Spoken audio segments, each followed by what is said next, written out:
Good morning and welcome to an all-new Eye of the Tiger. I'm Nick Chang. And I'm Rachel Barber. RHS administration hired Allison Lawson as the new permanent photography teacher. Art teacher Allison Lawson is excited to start teaching in the photography classes. I'm just really excited to get in there. I'm excited to see what the kids have been learning this semester because I don't know that very thoroughly as I normally would if I was there the whole semester. So I'm excited to get in there, see what they can do, and I'm excited to just push their skills where they're at, and I'm just excited to make them better photographers. Lawson's enthusiasm for teaching photography stems from her personal passion. Photography is my favorite. It's the thing I'm the most passionate about. I work on it on my own, and I get a little too enthusiastic, but it's a good thing. Although Lawson's art students are sad to see her leave, Carrie Lynn LaFranchi expresses appreciation for what she has done for the art program. I'm kind of upset.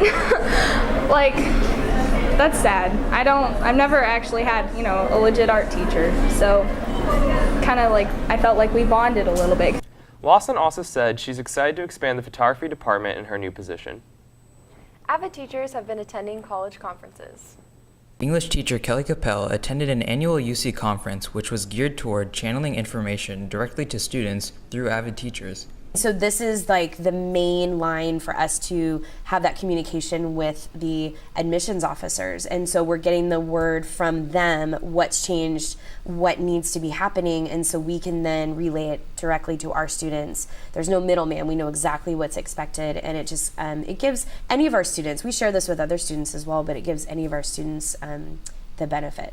According to Capel, this year's focus was getting students accepted. Our goal is to get students to be accepted to a four-year university. Whether they go to that university or go another route first is up to them, but we want to make sure they're accepted. Junior Emily Cruz found the new information helpful. Some of the info, I felt that was very beneficial to me and my other classmates. Avid teachers will continue to attend these conferences in the near future. College representatives are visiting the campus today. 6 college presentations are scheduled for today at the College and Career Center, with 2 more tomorrow. Be sure to register online for tomorrow's 10:30 a.m. and 2 o'clock p.m. presentations.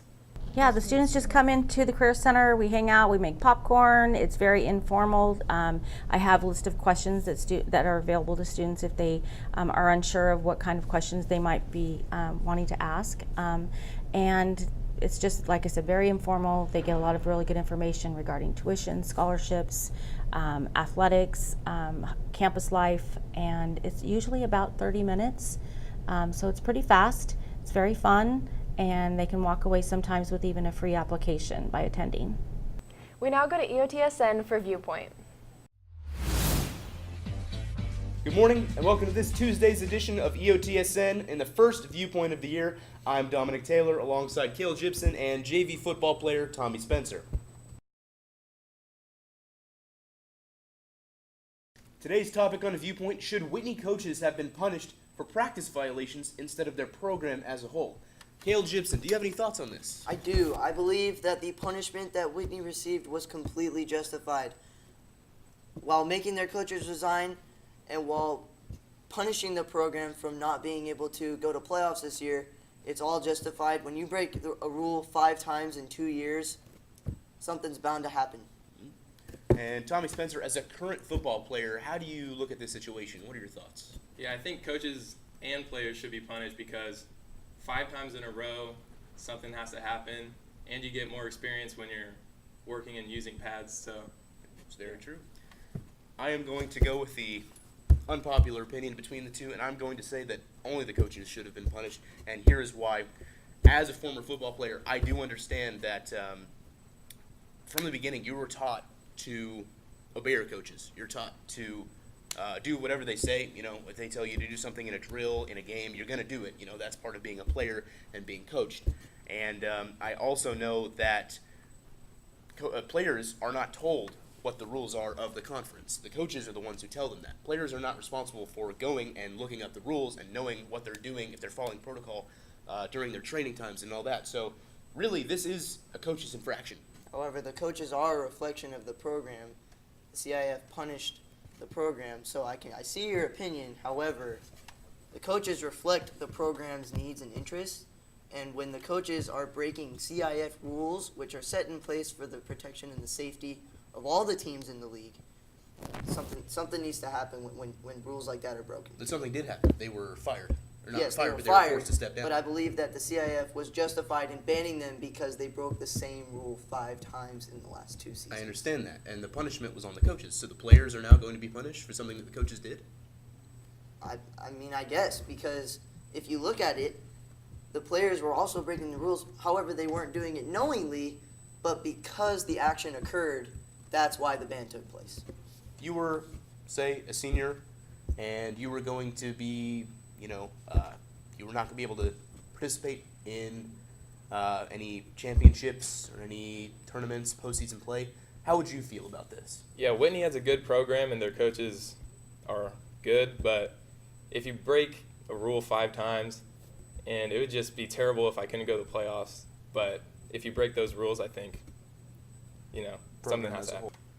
And that's it on your home for Roseville High School sports, top plays, breakdowns, and more. I have the Tiger Sports Network, EOTSN. And now we go over to entertainment.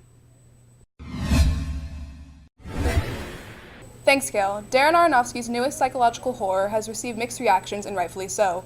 This is definitely no Black Swan, Aronofsky's previous highbrow horror film, but Mother does possess its own charm. The whole film is shot from tight close-ups and angles to give you the intense anxiety we see Jennifer Lawrence's character experience. Speaking of which, none of the characters have names, only pronouns like him or titles like mother. This is not what I signed up for when I walked into the theater. I was expecting a classic Aronofsky horror where we see the slow mental and moral deterioration of our main character done by their own will.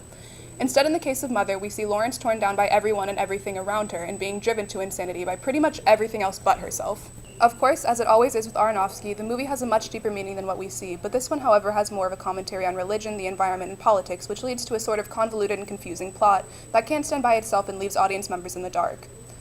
After analyzation, however, Mother proves to be a rather well-done film, with everything meaning or representing something else, and gives you something to really think about. So while it lacks the jump scares and gore of a classic horror, Mother gives you the same tense and anxious feelings as any other, just through more mentally manipulative tactics. But what did you expect from the director of Black Swan?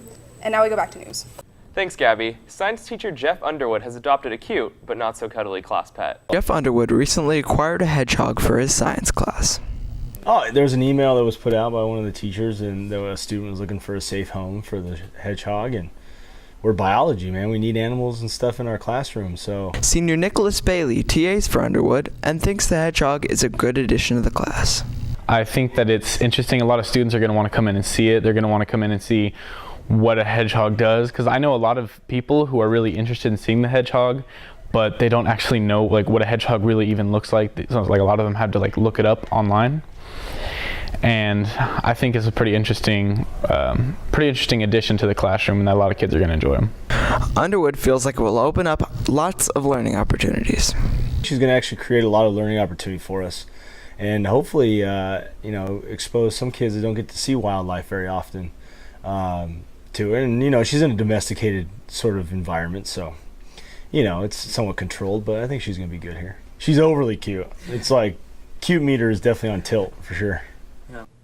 As we previewed last week, Peer Helping held their assembly yesterday. And they always give me respect, when I needed it, and no matter what. Peer Helpers shared personal stories, and the assembly centered around respect. A quick reminder that tomorrow's Spirit Day is Woke Up Like This Wednesday, next is Thrift Store Thursday, and Friday, Wear Orange and Black for the rally. Tickets for the homecoming dance will continue to be sold in the cafeteria at lunch this week. That's it for us today on Eye of the Tiger. And remember, we're always on at eyeofthetigernews.com. See you next time.